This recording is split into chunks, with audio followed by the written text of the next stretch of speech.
Google is changing, and I am here to help you through it. On today's episode of the podcast, we're going to be talking about AI overviews, how to optimize for AI overviews. AI overviews are a new feature from Google. Sometimes these affect more results. Sometimes they affect less results. Sometimes you see them, sometimes you don't, but you probably have seen them. Google is changing, incorporating so much generative AI into the results. And I'm going to share how to optimize for generative AI in the Google search results. This is a very controversial feature.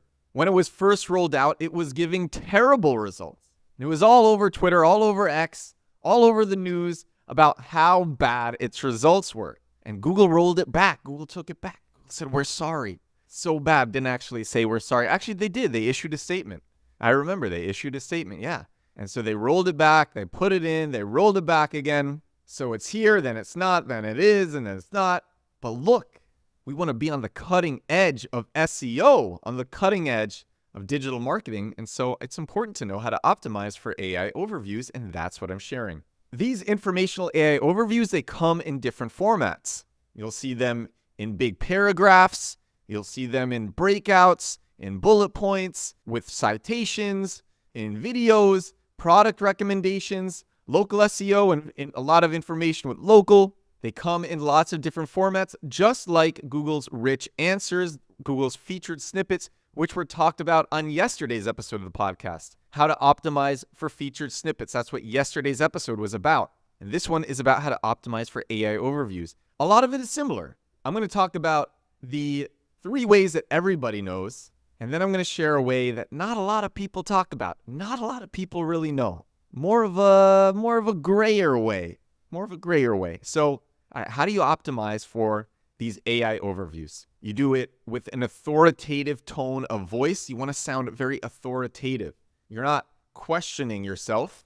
The writing doesn't sound hesitant. It's direct. It's straightforward. It's confident. Kind of like me when I speak. You want to sound like you really know what you're talking about.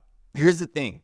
These services doing generative AI, OpenAI, Google, Anthropic, they want to recommend the best stuff. Something that they will look for is authority of voice. This confidence signals that the author knows what he or she is talking about, and that's very positive for these generative AI providers. So write in an authoritative way.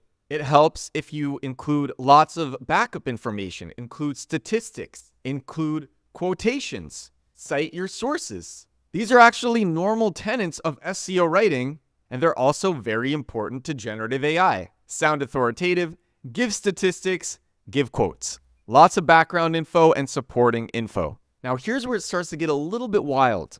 These generative AI providers, they are heavily relying not just on websites, not just on your websites and your friend's website and your boss's website, your company's website. They're relying on social media platforms, Reddit, Quora, even Instagram or TikTok or YouTube Shorts, where videos have rich descriptions for them. I've talked about that a lot on this show. Even the descriptions for videos are useful. I want to share something crazy that brands are doing, especially on Reddit. This is crazy that people are doing this. Brands are hiring an army of brand ambassadors. If you don't see me, I am using air quotes to say brand ambassadors because really, these are people in low GDP per capita places. They are trained on what the brand does. So I said, AI is being trained on social media platforms. These brand ambassadors in these low GDP per capita places are trained on what the brand does, what it specializes in, keywords that are important to the brand, use cases that are important to the brand. These people go on Reddit and Quora, all these places posting with a US VPN or no VPN or VPNs in other places, a mix of IP addresses, looking as genuine as they can. And they put lots of comments, lots of main posts about the brand, what it does, why the brand is the best brand for so-and-so, all its use cases in the comments, standalone posts for it. And this gives lots of signals to AI, what this brand does, what it can be recommended for, and why it is trusted, notable, and worth recommending. And literally these people are available on Fiverr. It's crazy out there.